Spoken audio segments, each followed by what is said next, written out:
Hello everyone, मैं हूँ लोकेंद्र सिंह और आज हम देखेंगे एनसीईआरटी हिस्ट्री क्लास 11th का चैप्टर फर्स्ट। मतलब थीम वन का मतलब होता है chapter first, writing and the city life. एक शब्द सुना होगा, मेसोपोटामिया। अब ये मेसोपोटामिया क्या होता है? मेसोपोटामिया दो ग्रीक शब्दों से बना है, एक मेसो और एक पोटामिया। मेसो का मतलब होता है बीच में, और पोटामस पोटामस मतलब होता है रिवर। मतलब किन नदियों के बीच में ये शहर था, आगे दिया हुआ है।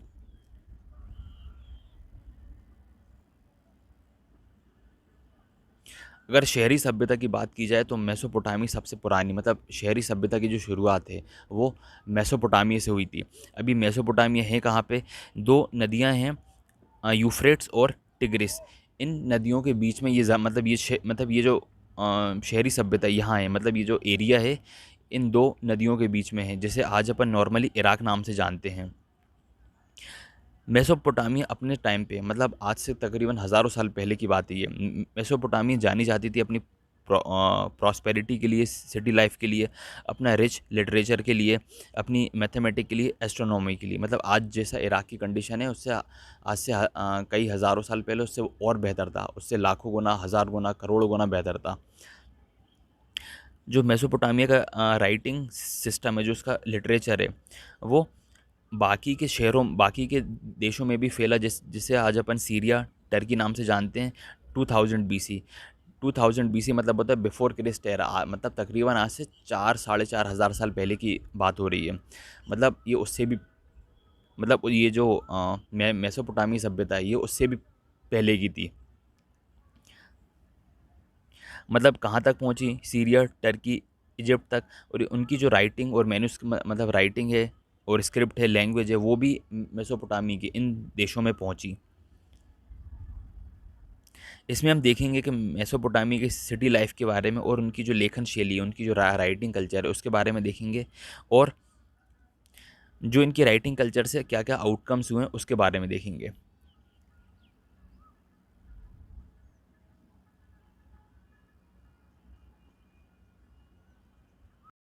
बिगिनिंग से बात की जाए, जो मेनली अर्बनाइजेशन है वो साउथ के रीजन में था, जिसे सुमेर और अक्कद नाम से जाना जाता था।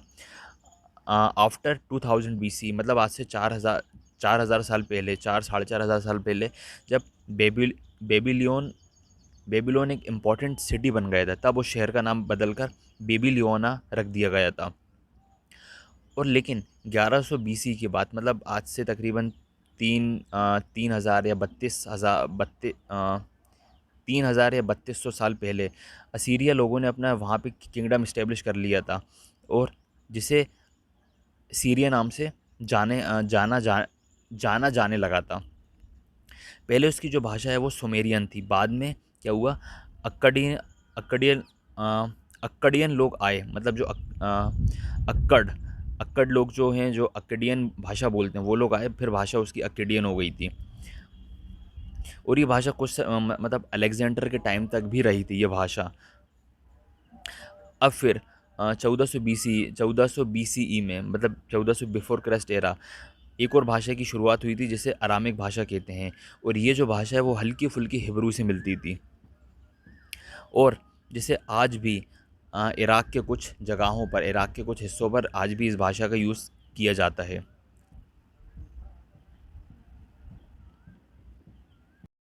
अब मेसोपोटामिया के बारे में पता कैसे चला था? आर्कियोलॉजी को, मतलब आर्कियोलॉजिस्ट जो लोग हैं उनको इसके बारे में 1840 में पता चला था।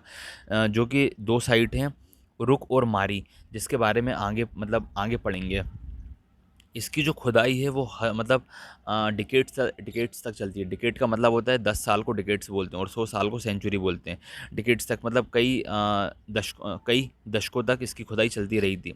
मतलब इतनी लंबी खुदाई इंडिया में नहीं चली थी, मतलब वो काफ़ी बड़ा होगा इसीलिए वहाँ चलती रही थी। अब इसके बारे में पढ़ेंगे क्या क्या।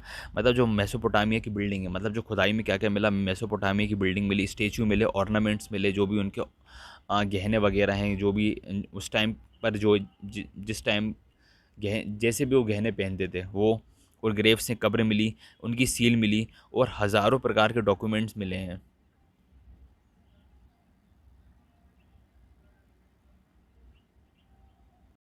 यूरोपियन जो लोग हैं वो मेसोपोटामी की काफ़ी रिस्पेक्ट करते हैं, क्योंकि वो इसलिए क्योंकि इनका जो एक बाइबल बाइबल का जो फर्स्ट पार्ट है, बाइबल के फर्स्ट पार्ट में जो ओल्ड टेस्टामेंट है वहाँ पर इसका जिक्र किया हुआ है। एक एग्जांपल दिया हुआ है कि old testament book of Genesis में एक शिमर नाम का मतलब जिक्र किया गया है। शिमर का मतलब होता है सुमर, लैंड ऑफ ब्रिक्स मतलब ईंटों से बना हुआ शहर।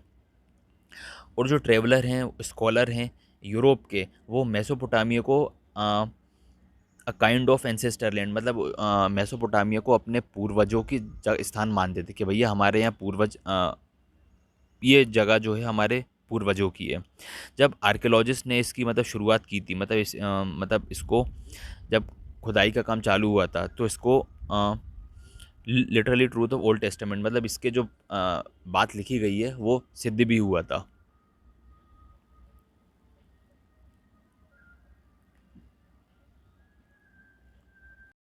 और मिड 19th सेंचुरी में जब इसकी खुदाई चालू हुई तो ये नॉन स्टॉप चलती रही, मतलब विदाउट स्टॉपिंग इसकी जो खुदाई है मेसोपोटामी के बारे में और जानने की जो खुदाई है वो चालू रही थी।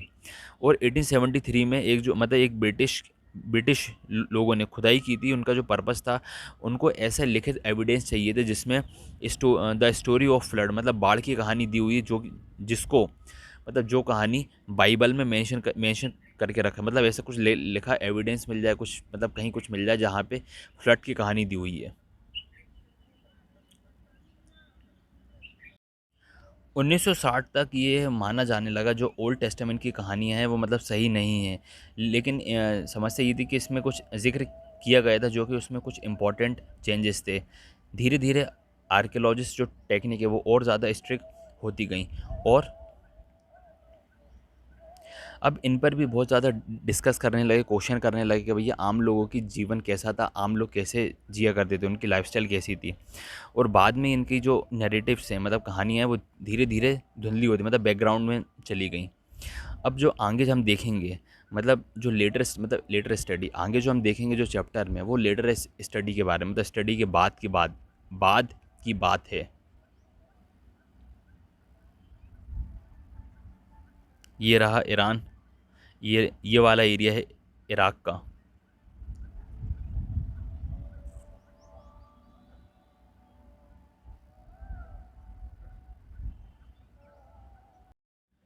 मेसोपोटामिया एंड इट्स जोग्राफी, अब मतलब उसकी जोग्राफी कैसी थी।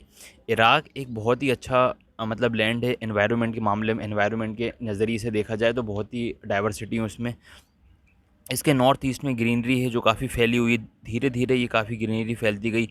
यहाँ पर कुछ जंगली पौधे भी हैं, और खेती बाड़ी करने के लिए और मोर देन इनफ रेनफॉल हो जाती है, मतलब जितनी ज़रूरत है बरसात भी बहुत अच्छी हो जाती है। मतलब जोग्राफिकल एरिया इसका बहुत अच्छा है। यहाँ खेती की शुरुआत जो है 7000 से 6000 बीसी तक यहाँ पर खेती की शुरुआत हुई थी।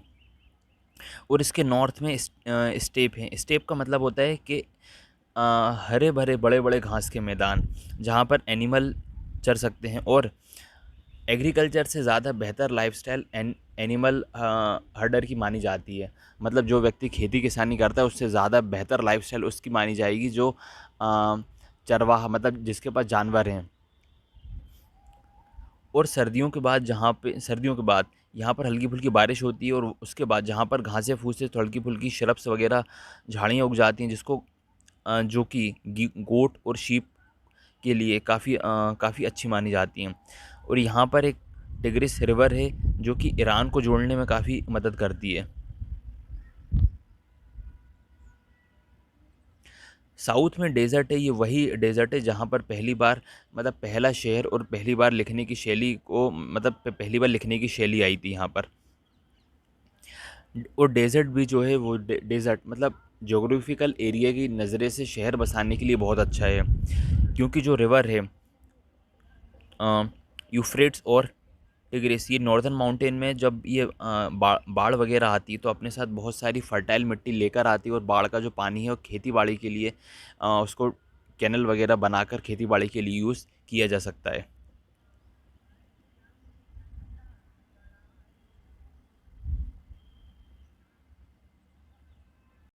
यूफ्रेट्स जब रेगिस्तान में एंट्री करती है तो कई सारे स्मॉल कैनल बना लेती है, मतलब कई सारी दिशाओं में वो चलने लगती है। और ये जब यहाँ जब बाढ़ आती और पहले ऐसा माना जाता था, और इसका पानी जो है इरिगेशन के लिए काफ़ी काम आता था, चाहे वो गेहूँ हो, ज्वार हो, पीस हो, मतलब किसी भी प्रकार की अगर अगर खेती हो रही हो, तो ये पानी उसमें पानी देने के लिए उन खेतों में काम आता था। एशियन में माना जाता है जो रोमन एम्पायर है, मतलब वहाँ पर सफिशिएंट रेनफॉल नहीं होती थी, लेकिन इसके बावजूद भी सदर्न मेसोपोटामिया में जो उसका एग्रीकल्चर है, मतलब खेती बाड़ी में, लेकिन फसल अच्छी होती थी वहाँ पर।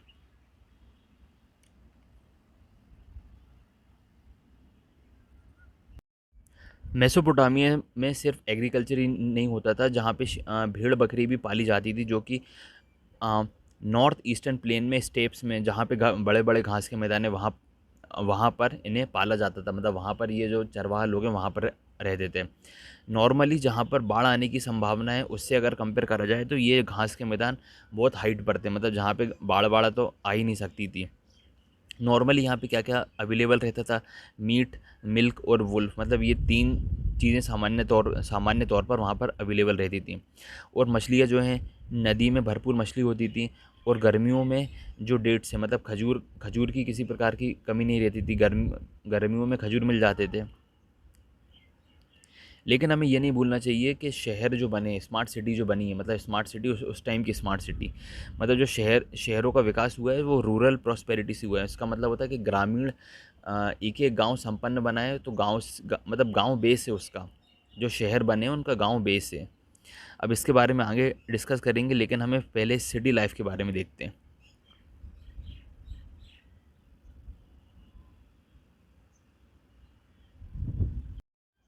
सिग्निफिकेंस ऑफ अर्बनाइजेशन, मतलब अब शहर की इंपॉर्टेंस क्या थी। शहर मतलब ऐसे ही नहीं बन गए थे कि भई ये 10-12 मतलब 1000 1200 1500 लोग इकट्ठे हुए, उन्होंने डिसाइड करा कि यार अपन को इस जगह को शहरीकरण करना है। मतलब ऐसा नहीं था। शहरीकरण अपने आप होता था जहाँ पर इकोनॉमिक फ्लक्चुएशन बहुत ज़्यादा होती थी।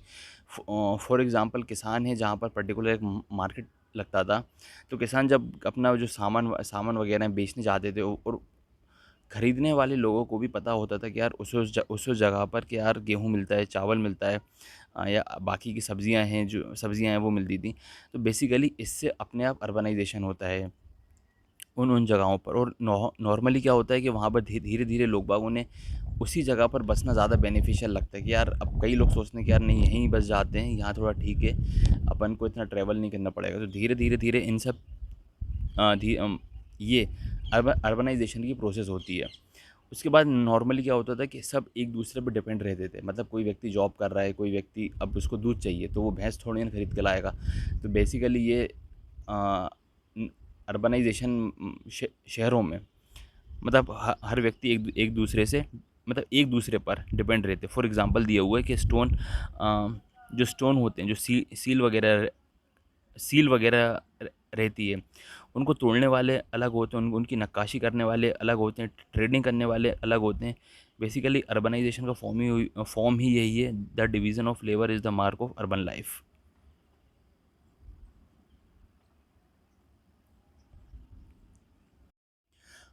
ऐसी जगहों पर सोशल ऑर्गेनाइजेशन का होना बहुत ज़रूरी है, मतलब सोशल ऑर्गेनाइजेशन मतलब सामाजिक संगठन का होना बहुत ज़रूरी है।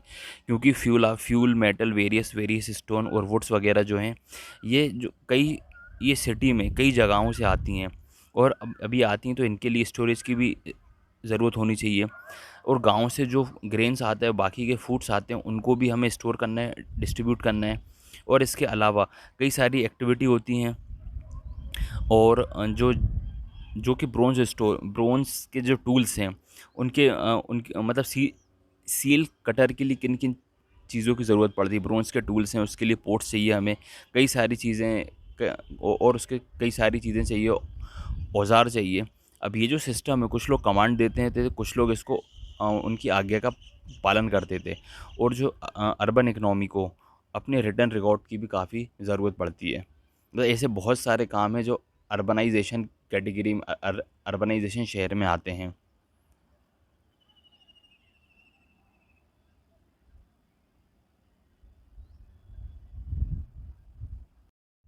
Movement of the goods into city, हम ये मान सकते हैं मेसोपोटामिया फूड्स के मामले में बहुत रिश्ता संपन्न था हर मामले में। लेकिन ऐसा नहीं वो हर हर मामले में संपन्न है। वहाँ पर मिनरल की काफ़ी कमी थी। मोस्ट ऑफ द पार्ट मतलब मेसोपोटामिया, इराक के साउथ में, वहाँ पर टूल्स की, सील्ड की, ज्वेल्स जो ज्वेल्स हैं, वहाँ पर इन सब चीज़ों की कमी थी। जो खजूर के पेड़ होते हैं और पॉपुलर के पेड़ होते हैं, वो पहिया मतलब गाड़ी का पहिया बनाने के लिए, नाव बनाने के लिए सफिशिएंट नहीं था। मतलब उसकी जो लकड़ी है इतनी मजबूत नहीं थी कि नाव नाव बन जाए जिससे, या गाड़ी का पहिया बन जाए जिससे। रथ, बैलगाड़ी जो पहिए होते हैं उनके उनका उन लकड़ियों से इनका पहिए बनाए जा सकें।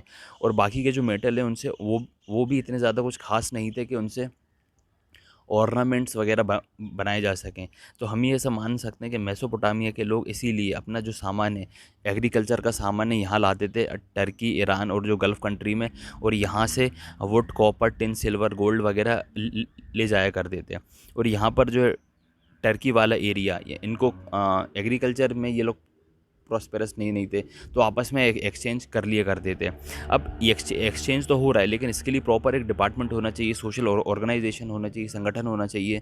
तो ऐसा माना जाता है कि मेसोपोटामिया के लोग ऐसे पहले व्यक्ति हैं जिन्होंने इन सब चीज़ों की शुरुआत की, कि भैया जैसे ट्रेड आता है अभी के टाइम पे, इंडिया में यूएस से कुछ माल आ रहा है, फ्रांस से आ रहा है, कहीं कहीं से आ रहा है, कहीं से कुछ आ रहा है, तो एक प्रॉपर डिपार्टमेंट है जहाँ पे ये सब उतरता है, इसकी चेकिंग वगैरह होती है। तो वैसे वैसे ही मेसोपोटामिया के लोग, ऐसा उन्होंने, ऐसे पहले व्यक्ति हैं जिन्होंने इन सब मतलब सोशल ऑर्गेनाइजेशन की शुरुआत की थी।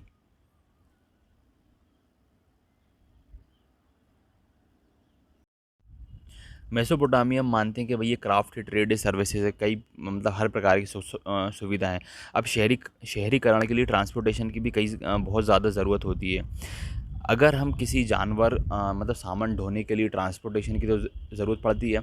अगर किसी जानवरों की पीठ पर लाद कर एक जगह से दूसरी जगह ले जाया जाता है, तो उसमें प्रॉब्लम ये है कि ये टाइम कंज्यूमिंग बहुत है, और बीच रास्ते में जानवरों को भी खिलाओ, और जिसके लिए मतलब ये सब उठाने के लिए, इतना एक्सपेंस उठाने के लिए शहर रेडी नहीं थे।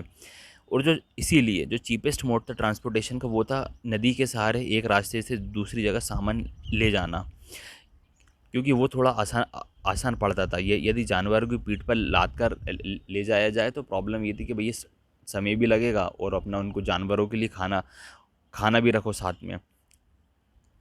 इसीलिए एशियन टाइम में मेसोपोटामिया के लिए जो गुड्स मतलब ट्रांसपोर्टेशन का सही मीडियम जो था, वो पानी ही था, नदी ही थी, रिवर भी थी। और आगे हम देखेंगे जो यूफ्रेट रिवर है वो क्यों इतनी ज़्यादा इम्पोर्टेंट थी उस टाइम पर।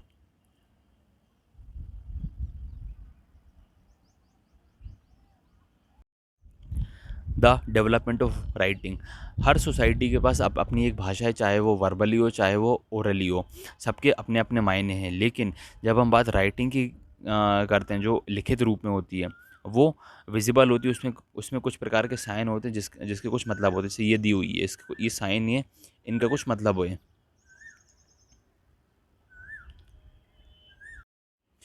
मेसोपोटामिया में पहली बार जो लिखित रिकॉर्ड है, ऐसा माना जाता है, वो लगभग लगभग 3200 BC के टाइम की हैं। और इसमें लगभग 5000 टाइप की कुछ ऑक्स मिले हैं, मतलब ऑक्सन मिले हैं, बैल मिले हैं, मछली मिली हैं, और जो गेहूं की बाल होती हैं वो सब मिली हैं। और इन सब लिस्ट का मतलब इनका जो रिकॉर्ड है वो माना जाता है, जो उर्कू के जो मंदिर है वहाँ से सामान जो इम्पोर्ट एक्सपोर्ट होता था, उसका रिकॉर्ड माना जाता है।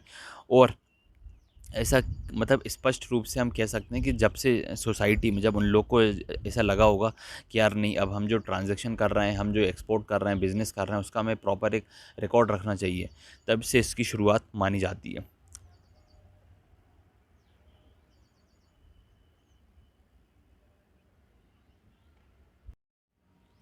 अब मेसोपोटामिया के लोग मतलब अपना जो रिकॉर्ड है रखते किस में थे, वो मिट्टी मिट्टी का एक प्लेट बना लेते थे, मिट्टी एक स्लेट टाइप में बना लेते थे, प्लेन। उस पर ये सब रिकॉर्ड्स रखते थे। पहले उसको मिट्टी को गीला करते थे, फिर उसको मतलब गीला करके जैसे दिया बनाते हैं आजकल, कोई मिट्टी का कोई खिलौना बनाते हैं, है ना, बर्तन बनाते हैं, उस पे पहले उस प्रकार से मिट्टी की एक स्लेट वगैरह बनाते थे, गीली रहती थी। उस पर कुछ लिखते थे, मतलब जो गीला सरफेस है उस पर नोक से कुछ लिखा जाता था।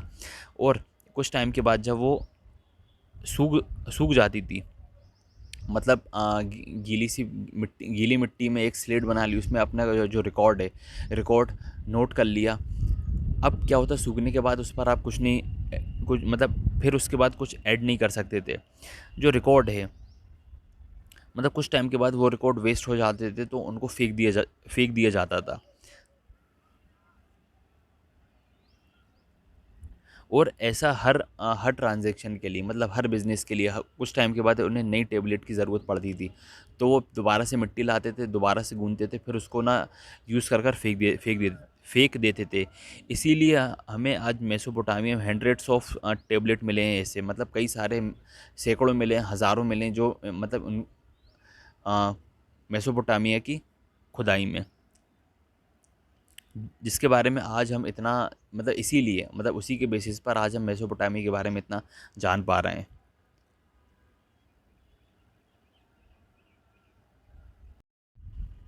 2600 बीसी में जो लेटर थे वो क्यूनफॉर्म के थे, और भाषा थी सुलेमानी। अब सिर्फ रिकॉर्ड रखने के लिए ही नहीं, हम लिखित रूप में लिखित चीज़ों का इस्तेमाल कर देते हैं। अब हमें डिक्शनरी भी चाहिए थी। जो लीगल काम होते हैं, सरकारी काम होते हैं, उनका भी रिकॉर्ड रखने थे। और जो लैंड ट्रांजैक्शन होते हैं उनका भी रिकॉर्ड रखना था। राजा के दरबार में क्या हो रहा है कि उन सब, अब मतलब हर चीज़ का रिकॉर्ड रखने के लिए हमें अब लिखित रूप में कुछ ना कुछ चाहिए था।